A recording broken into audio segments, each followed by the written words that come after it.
fala aí, sou o Ellison do Responde Aí, e agora a gente vai bater um papo sobre lei de Gauss e falar de simetrias. Antes disso, vamos dar uma olhada lá, né, no que a lei de Gauss diz pra gente, né? Então a gente tem aqui o fluxo do lado esquerdo, né? A gente tem o fluxo do campo elétrico através de uma superfície fechada, que é a nossa gaussiana, e esse cara aqui é igual à carga que está dentro dessa superfície gaussiana, dividido por ε0. Então vamos pegar essa expressão aqui, né? E antes de falar das simetrias, vamos olhar para alguns casos particulares primeiro, né? Vamos considerar aqui que a gente tem o seguinte, que esse campo elétrico, ele é perpendicular, ele é paralelo a esse elemento, a esse vetor dA aqui. Que significa que esse produto escalar aqui, que tem essa definição, né, vai ficar só igual a E vezes dA, beleza? Então, paralelo, eu tenho só esse produto escalar escrito como E vezes dA. Além disso, vamos imaginar o seguinte, que esse campo elétrico, ele tem o mesmo valor em todos os pontos sobre essa superfície gaussiana. Isso significa que a gente pode fazer uma simplificação a mais. Qual é? Então a gente pode tirar o campo elétrico aqui para fora da integral, integra sobre toda a área da superfície gaussiana. E aí a gente tem essa simplificação aqui para o lado esquerdo. Então, bom, para que você está me falando isso, Ellison? Vamos lá.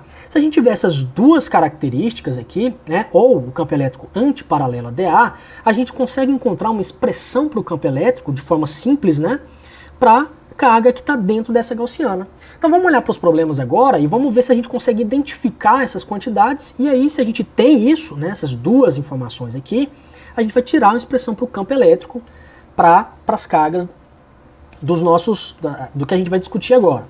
Vamos olhar aqui primeiro para o caso que a gente chama de simetria esférica. Vamos lá, a gente tem aqui uma esfera que tem uma carga positiva. Essa carga positiva a gente sabe que gera um campo elétrico se afastando da carga. E a gente desenhou aqui uma superfície gaussiana, que é centrada no mesmo ponto aqui, né? Que tem um raio Rzinho aqui. O que significa simetria esférica? Vamos lá. Imagine que eu estou passando uma reta aqui ao longo, né, que passa pelo centro dessa esfera e ao longo do diâmetro dela. Então, se eu girar essa esfera ao longo dessa reta aqui ou dessa outra, eu vou ter a mesma distribuição de cargas.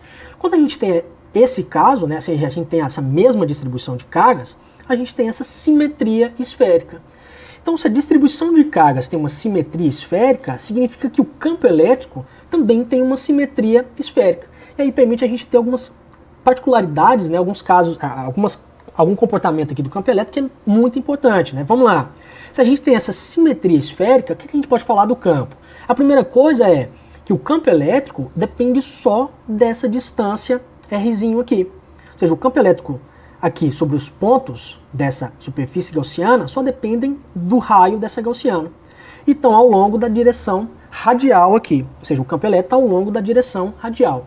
Como a carga aqui é positiva, a gente tem que E e dA, esses dois vetores, são paralelos. Opa, então pera lá. A gente já tem a primeira daquelas condições que a gente acabou de discutir.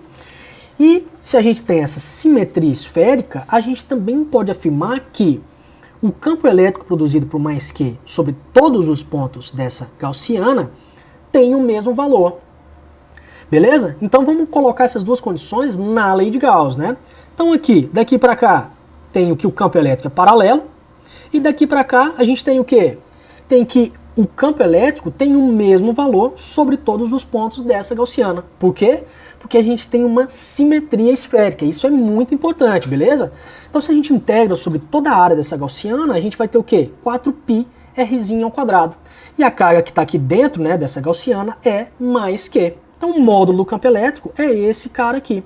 E aí, para fechar, né, a gente tem o seguinte. O vetor campo elétrico tem esse módulo e está ao longo da direção radial.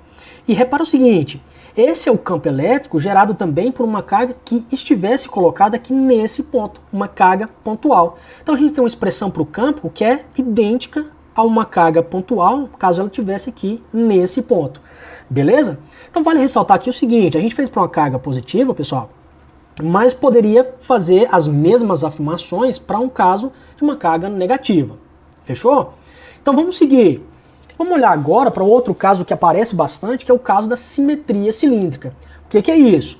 Vamos começar aqui com um fio que tem um determinado raio, né? Esse fio em azul tem uma carga positiva, e esse fio é infinito. Se a gente tem simetria cilíndrica, o que a gente pode afirmar? Vamos lá. Então, se eu pegar esse eixo aqui que passa pelo centro desse cilindro, não, tô com pressa. Vamos lá. A gente tem esse cilindro infinito e tem esse eixo passando por ele aqui, beleza? Tem essa carga positiva. Até aí, tranquilo. Então, vamos imaginar o seguinte, se esse fio é infinito, se eu girar esse cilindro em torno desse eixo aqui, eu vou ter a mesma distribuição de cargas. E não só isso.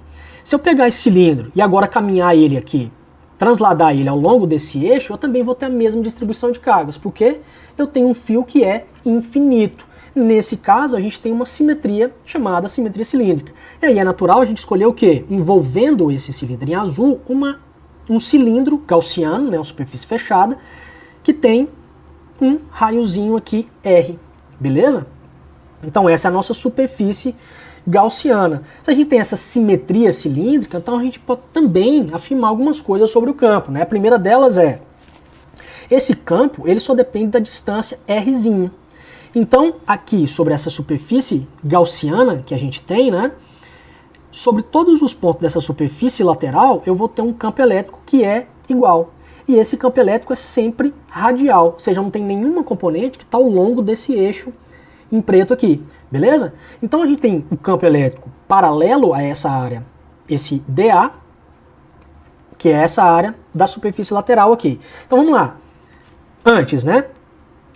A gente tem uma superfície fechada, que é esse cilindro aqui, e o campo elétrico é sempre perpendicular ao cilindro em azul, beleza? Agora, o fluxo do campo elétrico através das tampas, ele é zero. Por que ele é zero? Porque nas tampas, o campo elétrico ele é perpendicular às áreas, ao elemento DA aqui. Então, nessa conta que a gente vai fazer aqui, a gente vai olhar só para o campo, para o fluxo, através da superfície lateral. Então, vamos lá. O campo é paralelo, isso a gente já sabe, e ele depende só de R e tem o mesmo valor em todos os pontos dessa superfície lateral aqui. Então beleza, a gente já tem as duas condições que a gente discutiu lá no começo, né? Campo elétrico paralelo e o mesmo valor desse campo em todos os pontos dessa superfície lateral. Integrando esse cara aqui, né? Isso vai dar a área total lateral desse cilindro gaussiano aqui, e essa área 2πr vezes a largura o comprimento desse cilindro. Aí a gente consegue escrever essa expressão aqui, né? Lembrando que a carga que está aqui dentro, né? A gente está dizendo que ela é mais Q. E aí, a gente pode escrever o vetor campo elétrico dessa maneira aqui, né? Q dividido por L sobre 2πε0r. O que é esse cara aqui? É a densidade linear de cargas. Então vamos lá. Esse campo elétrico, ele depende só de R, né? E está apontando aqui perpendicular, né, ao cilindro. Importante lembrar aqui que, de novo, isso valeria para o caso também de uma carga negativa aqui. Até aí, tranquilo, né? E outra coisa importante é que essa expressão ela é igual à expressão que a gente obteria se a gente tivesse só uma linha aqui, com uma linha que tivesse aqui ao longo desse eixo, que tivesse uma carga positiva. Beleza? Vamos continuar. E aí tem um outro caso também muito importante, que é o caso da simetria planar. Então a gente tem uma placa infinita com carga mais Q. O que significa simetria aqui? Significa que se eu movimentar essa placa ao longo de qualquer direção nesse plano aqui do papel, né, eu vou ter a mesma distribuição de cargas. Isso significa que a gente tem propriedade, de novo, sobre o campo elétrico. Ou seja, o campo elétrico é sempre perpendicular a essa placa e ele tem o mesmo valor em pontos que estão à mesma distância dessa placa.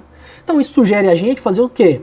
Usar uma superfície gaussiana aqui dessa maneira. Então o fluxo elétrico, de novo, através das laterais, ele vai ser zero. Por quê? Porque o campo elétrico ele é perpendicular a essa área lateral. Então eu vou olhar só para o campo elétrico, para o fluxo do campo elétrico através das tampas aqui nesse caso. Então aí a gente vai ter o seguinte, né? Se a gente faz isso daqui, né? A gente vai ter só o campo através dos fluxos através das tampas e vai ter esse valor aqui. E aí para fechar, né? A gente pode organizar essa expressão e chegar nesse valor aqui para o campo. Com esse módulo, e do lado direito eu vou ter um campo elétrico que está apontando aqui, se afastando da placa, né? E do lado esquerdo eu teria um valor menos aqui. Beleza? Esse vídeo te ajudou? Responde aí.